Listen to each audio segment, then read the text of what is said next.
From ABC News, World News, Saturday, here's Kathleen Sullivan. Good evening, everyone. President Reagan today admitted that he should have accepted the advice of two cabinet secretaries not to sell arms to Iran. In his weekly radio address today, the president defended the actions of Secretary of State George Shultz and Defense Secretary Caspar Weinberger, saying they were right and he was wrong. Sheila Cast reports. Defending the role his Secretaries of State and Defense played in the Iran arms sales, President Reagan emphasized his own role. Both Secretary Shultz and Secretary Weinberger advised me strongly not to pursue the initiative. I weighed their advice, but decided in the end that the initiative was worth the risk and went forward. As we now know, it turned out they were right and I was wrong. That's the first time Mr. Reagan has said he was in error. In his speech 10 days ago, he said the Tower Board had showed the Iran initiative degenerated into an arms for hostages deal. There are reasons why it happened, but no excuses. It was a mistake. In that speech, the president said he accepted all the Tower Board's findings. That rankled Weinberger. He is said by one White House source to still be unhappy that today's statement did not directly dispute the finding of the Tower Board that Weinberger and Shultz were not energetic in attempting to protect the president from the consequences of his personal commitment to freeing the hostages. Weinberger and Shultz both called the president's statement generous and said they appreciated it. This is a little what we call stroking in Washington. Mr. Reagan's admission immediately became ammunition in other disputes.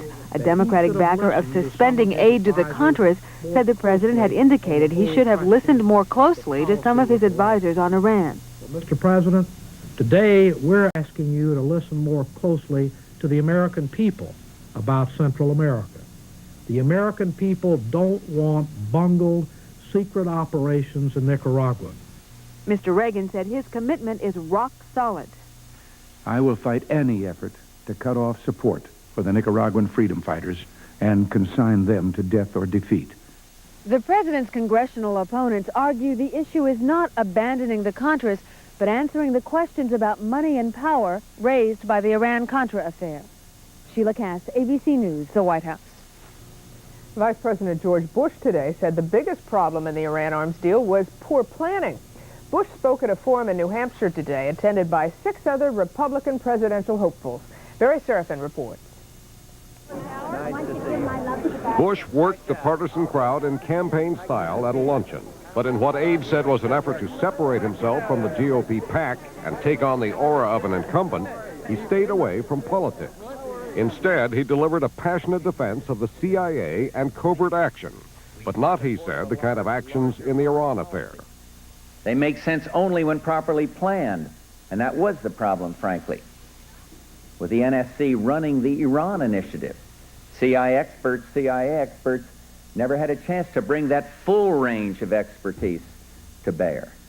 Presidential pollster Richard Worthland acknowledged that the Iran controversy remains a headache for Bush. I think that Iran does represent a problem for George Bush, but again, I don't believe it's an insuperable one at all. Bush faced a different kind of controversy here. When the GOP candidates lined up for a class photo last night, one of them was missing. Where's George? Where's George? I don't know. Where's George? While Bush had today's luncheon forum to himself, the rest of the field, Bob Dole, Jack Kemp, Alexander Haig, Pierre DuPont, Pat Robertson, and Donald Rumsfeld were lumped together on other parts of the program. Their names pulled out of a hat. Their speeches kept brief. That didn't sit well with the other candidates. I guess I can't quarrel with Bush for taking up a good deal, but I don't really think it's a good idea for the Republican Party to get into the habit of having sort of a class distinction between candidates. Either we're candidates or we shouldn't be candidates. So although party unity was one of the main reasons for this GOP gathering, there appears to be less now than before, and the race is just warming up. Barry Serafin, ABC News, Nashua, New Hampshire.